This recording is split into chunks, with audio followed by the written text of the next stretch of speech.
you've described this as a multiplayer game. What do you see the next steps, and do you see a big risk of escalation? Yeah, I think the risk of escalation is very significant. And I think it's also it's not appreciated, I think, how real it is to investors and folks, honestly, in government either. I mean, if you go back to 2018, when Trump launched his first trade war against China, that was when the US Trade Representative Bob Lighthizer started with the Section 301 tariffs. The world kind of looked like something in the economic sphere as it did in the dawn of the nuclear age, where the US had all these economic weapons that it had honed over time, but no other country did. But I think, as Diana mentioned, China now has a fulsome suite of economic tools, not just tariffs that they can impose right back, but sanctions. They've imposed sanctions on Skydio, the biggest drone company in the US, which has been forced to ration batteries. Now their customers only get 1 battery per drone. On PVH, their apparel company, on DuPont Chemical.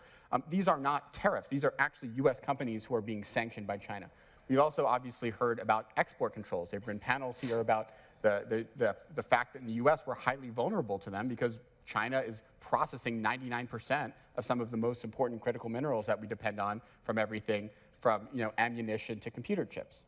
So export controls is another way that China could retaliate.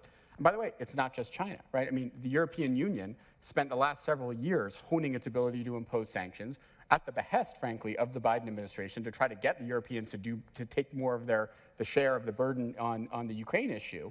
And now some of those tools that they developed, including the anti-coercion instrument, which is actually based on China, they're considering using against the United States if we're going to start imposing tariffs against the EU.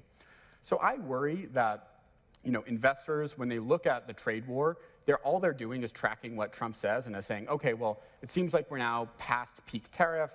Secretary Bessent has said that the U.S.-China trade war is unsustainable. We're going to move those tariff rates down one way or the other. But what that doesn't take into account is that A, tariffs are not the only weapon, and B, other countries have a reaction function that we don't necessarily control, right? And they have their own domestic politics too.